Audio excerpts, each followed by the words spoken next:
we finally have it. The brand new iPhone SE3, the king of smartphone recycles. And by the way, I'm actually planning to switch to the iPhone SE3 for a while, and that's because of, well, mostly nostalgia.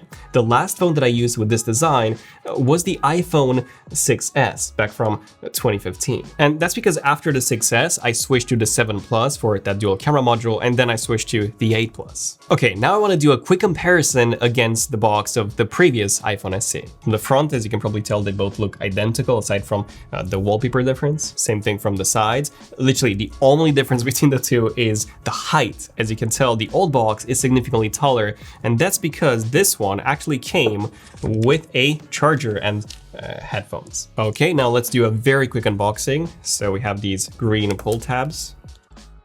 The box simply slides away to reveal the back.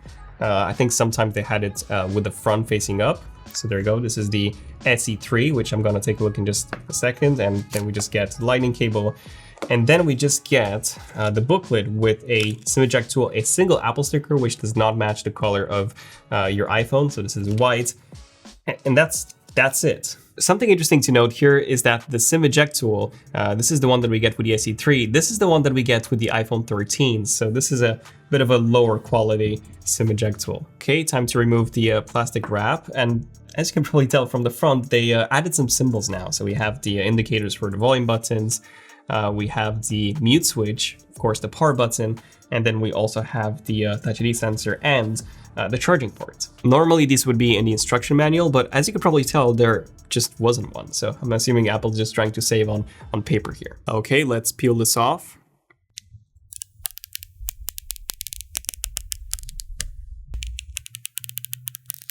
There we go. The iPhone SE3. First impressions.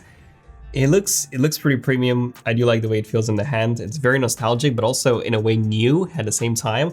Now, just doing a very quick color comparison. So this is the SE3 compared to the iPhone 13, and they're both in the midnight color, which is sort of like a bluish tint, a very dark midnight blue. Now, compared to the iPhone 12, this was the black one, and as you can tell, this is definitely bluer than the black ones. And unfortunately, if you really want to get a black SE3, you have no real options aside from maybe getting a skin. Now, if we compare the SE3 against the darkest color on the iPhone 13 Pro, this is the Pro Max, as you can tell, there's a big difference between the graphite and the midnight. And one of my favorite colors of this design style was on the iPhone 7. So the black iPhone 7, which looked awesome. And as you can tell, this one is significantly bluer and also a bit darker than the 7. Now, just holding both in my hand, I wanted to see if there's any difference that I could tell between the SE2 and this new SE3. And I actually found one. So if you take a look at the charging ports and the screws next to it, on the older model, they were silver, so they did not match the color of the phone. On the new one,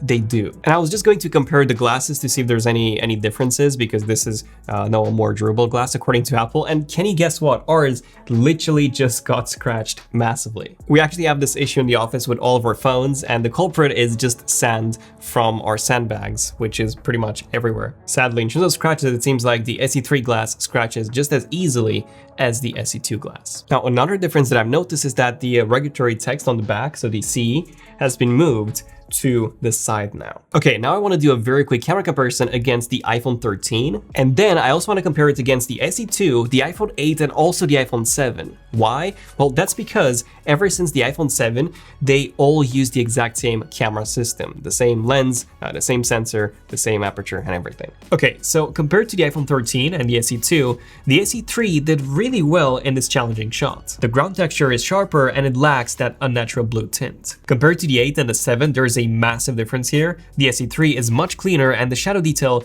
is significantly better over the 7. However, once you're in a situation that is well lit, they all perform very similar, with the only difference being the iPhone 13 having a bit more depth of field. In terms of low light, strangely enough, the SE3 did worse than the SE2. It looks like it had some trouble focusing and the image is also much noisier. I did take this multiple times, by the way, and the result was the same. The 13 is the only one with an actual night mode, hence the massive improvement here. Compared to the 8 and 7, the 8 is surprisingly better, with the SE3 being more similar to the 7 in terms of the noise. Hopefully a software update will be able to fix this. Selfie-wise, the SE3 and SE2 and 13 looked almost identical, with the 13 being a bit sharper. Surprisingly, the iPhone 8 had a better looking image with better color processing in my opinion, as my face looked more natural. Of course, coming from the iPhone 7, the SE3 is a huge upgrade here. Portrait mode is good, pretty much identical to the SE2, and almost as good as the iPhone 13, which also managed to get a texture of the tree in focus. And in terms of video, it actually did noticeably better than the SE2, with less noise and significantly better color processing and exposure. But the 13 seems to still be superior here. Compared to the 8 and 7, the main difference is how it handles the sky, with the SE3 being able to perfectly expose it, whereas on the 7, it was simply a white mess. Okay, now if you're looking for the perfect case for your iPhone SE, or any other iPhone for that matter, ESR, our sponsor for this video, has you covered, with 4 products to keep your iPhone protected. 1. ESR's tempered glass screen protector comes with an easy to install frame, and it even comes with a speaker shield that keeps the dust out without affecting the speaker quality. 2. ESR's metal kickstand case allows you to prop up your iPhone in landscape and in portrait, while also providing a powerful drop protection, and comes in 2 variants, black and crystal clear. 3. ESR's Air Armor case provides military-grade protection with shock-absorbing air guard corners and a raised lip that protects the screen and the camera module. And 4. ESR's clear silicone case is incredibly slim at just 1.2 millimeters, while still offering great drop protection with air guard corners. Check out ESR's offering as well as their iPad Air 5 giveaway by using the link below. And now, back to the video. Now, as you probably know by now, the iPhone SE3 has the exact same Apple A15 chip as the iPhone 13.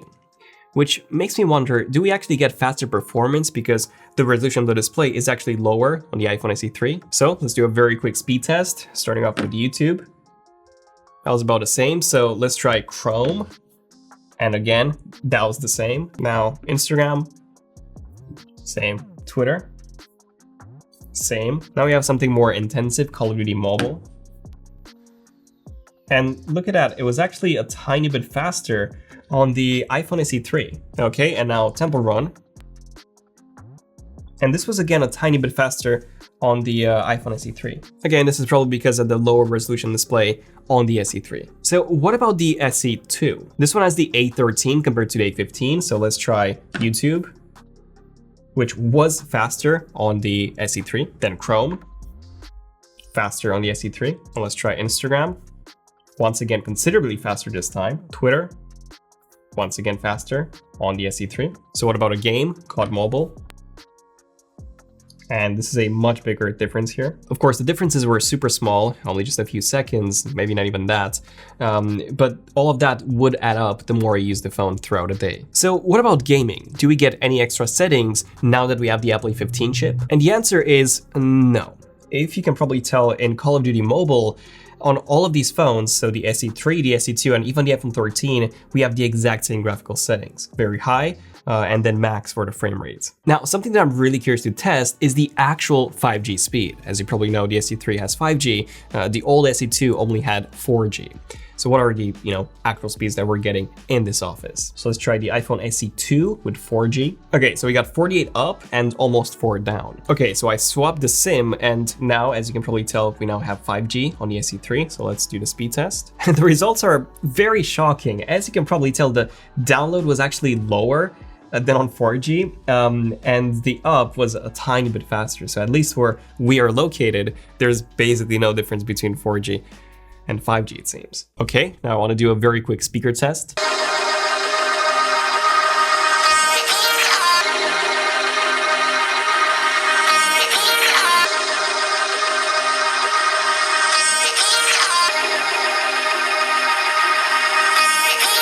So to my surprise, even though Apple hasn't said anything about this, the SE3 actually sounded noticeably better than the SE2. The iPhone 13 was still better, and even the 13 mini sounded better to me than the SE3, but this one was still pretty good. And I also wanted to see if there was any difference in brightness between the SE3 and the SE2, and the answer is no, they look the same. However, if you take a look at the iPhone 13 mini, which is smaller than these but has a much larger display, you can tell that this is also capable of supporting HDR, which these ones are not. Okay, so in conclusion, what do I think of the iPhone SE3? Well, this isn't the full review. Like I said, I will be using this as my main phone for probably like 2 weeks or so, and then I'm going to give you my interesting findings in the full review. But obviously, if you're upgrading from the iPhone SE2, just don't. But if you have an older iPhone, like an 8, a 7, or even older, then you're actually getting some pretty good speed improvements and also a pretty major camera improvements, much better speakers, and just loads of upgrades overall. And in case you want to just save some money and use this for quite a few years, then I think it's a really good option. Like, it comes with the Apple A15, and if we look at Apple's past track record, this should last us for at least 7 more years. So in that case, I think it's a pretty good investment, so to say. However, I do want to remind you something that I said in this video right here, that you can actually buy an iPhone 11 for $70 more than the SE3, and that phone offers you so much more.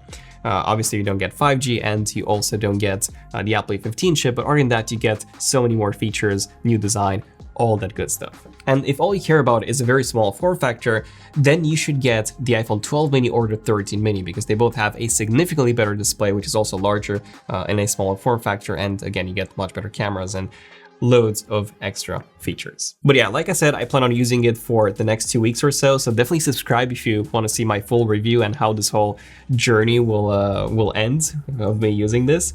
But yeah, stay tuned for the upcoming products. We have the iPad Air to unbox and take a look at, and the Mac Studio, the Apple Studio Display. I'm Daniel. It's Enough Tech, and I'll see you guys in the next one. It's Enough Tech, signing out. Cheers.